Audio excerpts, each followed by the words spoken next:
هاي يا حلوين، النهارده جايه لكم بفيديو جديد. هوريكم ازاي عملت البولي جيل نيلز دي. النيلز دي بتقعد معايا تقريبا بالاربع اسابيع يمكن اكتر، فتعالوا اوريكم بالظبط انا عملت ايه واستخدمت ايه. كل حاجه استخدمتها هحطها تحت الفيديو.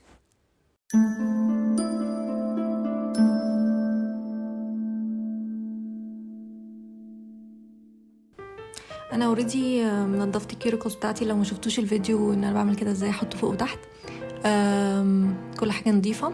دلوقتي هبدا بالفايل ده بال180 اللي هي الحته الناحيه الخفيفه. هشيل الشاين واللمعان من ضوافري كلها. وزي ما انتم شايفين فوق انا اوريدي عملت السايزات بتاعتي بالدول فورمز اللي بتيجي مع البولي جيل كيت. هحط لكم الكيت دي بلو، بستخدم كل حاجه منها.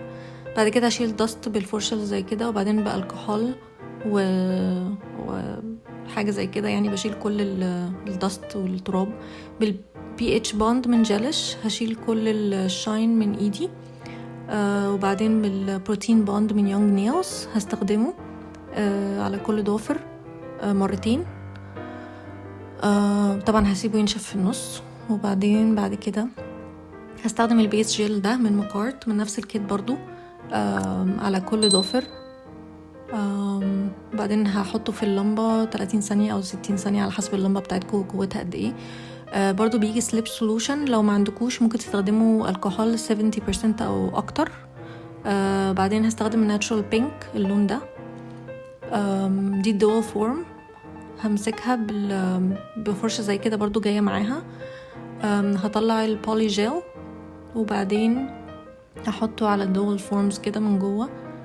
وبعد كده بالسليب سولوشن او الكحول هغطس الفرشة مرة وبعدين هغطسها تاني، وابدأ بقى افرش البولي جيل في كل حتة من فوق لتحت على حسب انتوا عايزينها طويلة قد ايه.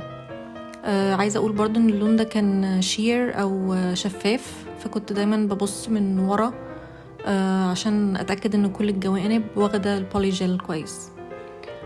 برضو بستخدم زيادة على حسب انا محتاجة قد ايه، وما تعملوهاش تخينة قوي ولا رفيعة قوي، بس سايز معقول يعني.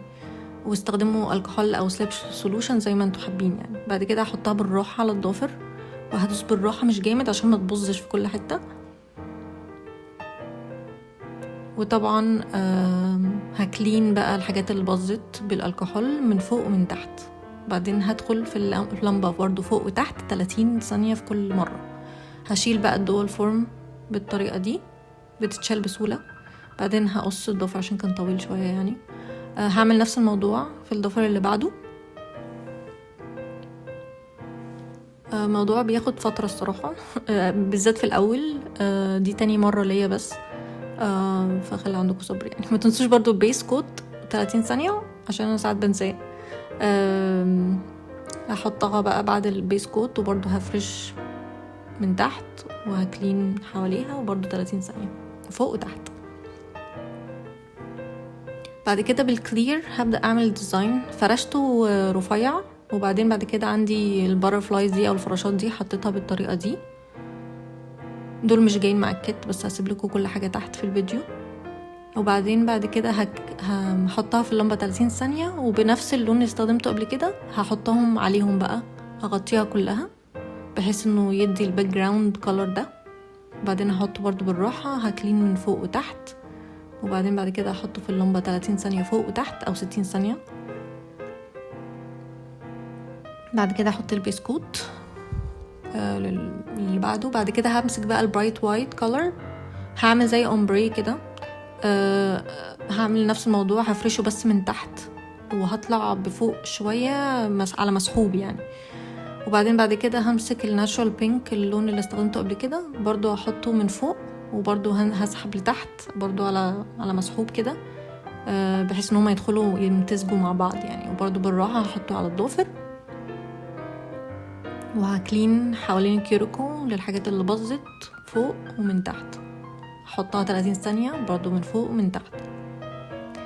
بعد كده هعمل الضفر اللي بعده نفس الفكرة. دي طريقة تانية شفتها بس طبعا يعني باظت مني شوية. بس برضو يعني حاولت افردها بقى من تحت بنفسي واشيل الحاجات اللي باظة. و30 ثانية فوق و30 ثانية تحت. اجنور الحول اللي انا عملته. ده شكله بعد ما شلت كل الدول فورمز. طبعا لسه هنعمل فايلنج وبتاع، فالدنيا دي هتتظبط. دلوقتي بقى بحط لو في حتة فاضية باظت مني بحط بقى زيادة وبعدين بحطها 30 ثانية. دول شكلهم. بعد كده هبدأ بقى اقصهم بالنيل كارر دي على حسب انا عايزاها قد ايه، بس متقصوهاش قوي لان انتوا لسه هتعملوا فايلنج، فالفايلنج هياخد من طولهم شويه. بعد كده همسك بقى الكحول ووايب زي كده، هشيل كل الستيكنس لو في ستيكي لاير يعني من فوق عشان ساعات بيلزق، وبعدين بال100 اللي هي الناحيه الجامده هبدا بقى افايل من تحت واعمل شيب ليهم. انا عملت الكوفين شيب او الباليرينا شيب بالشكل ده وقصرتهم زي ما انا عايزاهم. حوالين الكيوريكو هستخدم الالكتريك فايل، لكن للشيب او للشيبينج هستخدم الهاند فايل اللي هو زي ده. برضو دي اطول فترة في البروسيس كلها، بتاخد وقت، ودي اكتر ستيب بكرهها يعني بس دي اكتر حاجة بتظبط شكل النيلز بتاعتنا يعني، فهاخد منكم وقت. بعد كده دول كانوا شكلهم بباق زي كده بالالكتريك فايل. هبدأ بقى بالراحة هكلين بقى حوالين الكيوريكو عشان يبقى شكلها ناتشورال اكتر، ما يكونش في حاجة باظة. على قد ما تقدروا حاولوا البولي جيل ما يلمس جلدكم، لانه كل ما يلمسها كل ما يحصل ليفتنج والنيلز بتاعتكم ما تقعدش كتير يعني. فانا حاولت اعمل ده من كل النواحي في كل حتة، يمين وشمال وفوق وكده، ظبطتها يعني. وده طبعا خلوا بالكم تستخدموه بالراحة لانه بيعور وعورني كذا مرة.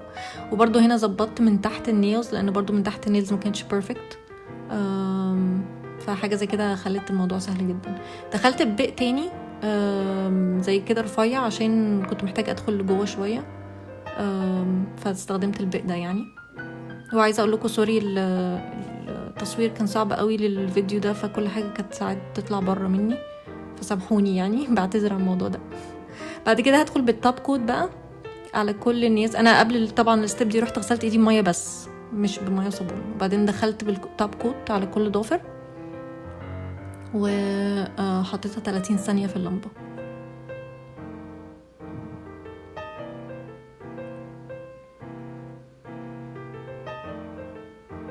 بعد كده بالكيوريكل اويل هحطها بقى على كل كيوريكلز عشان ترطب يعني وكده بس. ودي كانت شكل النيلز بتاعتي بعد ما خلصت. زي ما قلت لكم دي تاني مره بس اعمل بولي جيل. الموضوع خد مني بصراحه 3 ساعات بس هما في الاول، بس بعد كده بتتعودوا يعني والموضوع بيبقى سهل.